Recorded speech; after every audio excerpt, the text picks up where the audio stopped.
200,000 women, 13 years of a living nightmare, and over 80 years of waiting for a sincere apology. What the military called comfort stations were in reality prisons with no escape. Even in 2026, this story does not rest quietly in history books. It remains a heated political battlefield between nations. Why has a historical truth been intentionally buried for so long? In Japanese, they were called ianjo, comfort stations. Pay attention to that word, comfort. Not a detention center, not a prison, not any word that reflected what was truly happening inside. Language is never accidental. When a system is designed to hide a crime, the first step is to give it a name that makes it invisible. And that name worked. For decades, the women held inside were absent from any official historical records. No files, no statistics, no lists, only a system. And tens of thousands of lives were erased from history as if they had never existed. Today, we speak of those lives. Let me take you to a village in South Chungcheong Province, South Korea. The year is 1940. Kim Hak-sun is 16 years old. She is learning to sing, dreaming of becoming a performer. Her mother was the first to hear those songs every morning through the thin walls of the small house they rented in Seoul. It was the 30th year since the official annexation of the Korean peninsula. Koreans were no longer allowed to use Korean names on documents. Schools taught only in Japanese. History was rewritten. Language was replaced. Their country was no longer theirs. But in that small house, Kim Hak-sun still sang the songs her mother taught her. In other villages at the same time, in China, the Philippines, Taiwan, the Netherlands, East Timor, tens of thousands of other girls were also living their normal lives. They didn't know a system had been designed to find them. Not because they did anything wrong, but because they were women from occupied nations with no power to resist. 1932. Shanghai. After reports of widespread military misconduct, an event that sparked international outrage, the military command proposed a solution. It wasn't about disciplining soldiers or criminal prosecution. Their solution was to create a controlled system to service the troops, claiming it would reduce spontaneous violence against civilians. In plain terms, the military responded to transgressions by institutionalizing them. And they needed women to run this system. Initially, stations were set up by recruiting from professional circles in Japan. But the numbers weren't enough. The war spread too quickly. By 1937, after the full-scale invasion of China, the number of soldiers rose to millions across Asia. As demand increased, the system changed its recruitment methods. In Korea, recruiters went to poor families with promises of factory work or hospital jobs for their daughters, good wages and a chance to send money home. Some families were paid in advance to settle their debts.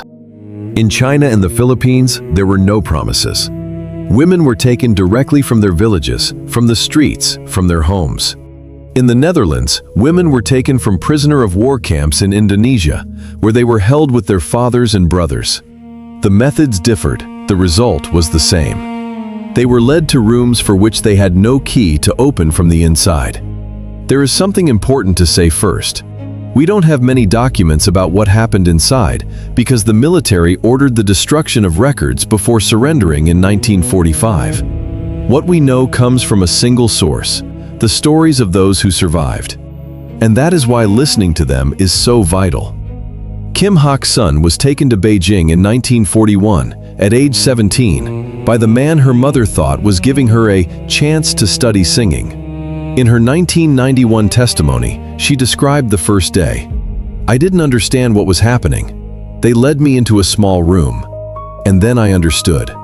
I cried. I screamed. No one came."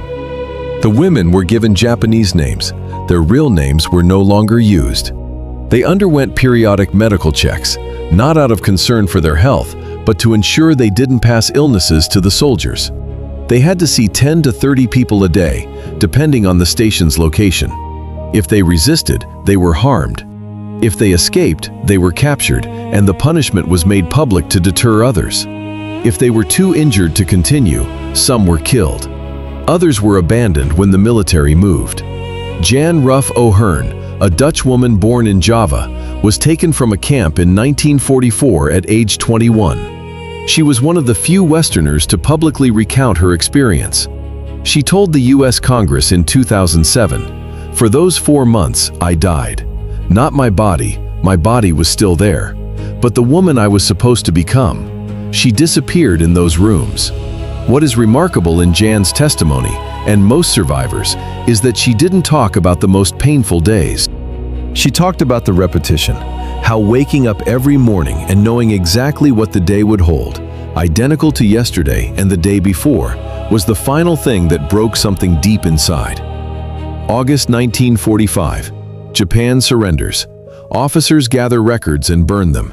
Stations were abruptly closed, and women were left behind. No money, no documents, not knowing where they were, sometimes no longer speaking their own language after years of forced Japanese. Many Korean women were stranded in China, Southeast Asia, or Pacific Islands with no way home. Some finally returned to Korea months or years later, only to find that they weren't welcomed as survivors. In Korean society at the time, deeply shaped by traditional views on honor, what happened was not seen as something done to them. It was seen as something that happened to them, devaluing them. Some families refused to take them back. Some didn't dare tell their husbands or children. Most never married, not because they didn't want to, but because society wouldn't allow it. They returned. But they weren't home. They lived on, alone, in silence, carrying memories they couldn't share for decades. And the world kept turning. This is the part of the story few people know. The post-war silence wasn't accidental. It was created. In 1951, Japan and South Korea began negotiations to normalize relations, a process that took 14 years. In 1965, the Treaty on Basic Relations was signed.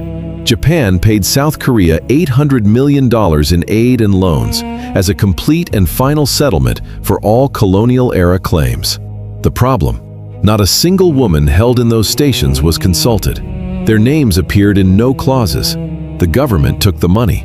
Their stories were officially buried in an agreement they didn't know existed.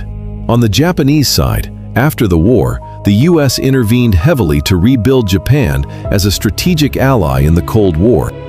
This meant some war crimes were not fully prosecuted. Documents were destroyed. Those who knew kept quiet. In Japanese textbooks from 1945 until the 1990s, the system was almost never mentioned. When it was presented as a voluntary commercial activity, not because there were no records, but because records were burned and those who knew the truth didn't want it known. Then came August 14, 1991. Kim Hak-sun, now 67, her hair white, her voice trembling but not with fear, stood before a camera. And she said 3 words that changed history. I was there. She was the first woman to publicly testify about her time in the military station system, after 60 years of silence. After her testimony, phones at the newly formed Korean Council rang for weeks. A second person called, a third, a 10th, a 50th. They had been silent for 60 years, not because they didn't want to speak, but because no one told them they were allowed to. No one told them what happened to them was an injustice, not their shame. When Kim Hak-sun stood up, she didn't just tell her story, she gave hundreds of others permission to tell theirs. That same year, Japanese historian Yoshimi Yoshiaki found 6 military documents in the library that hadn't been destroyed, providing undeniable proof of the state's direct involvement. On January 11, 1992, Prime Minister Miyazawa Kiichi visited Seoul and offered the first official apology. But that wasn't the end. The system worked because it exploited 3 layers of power at once. First, the power of the occupying state.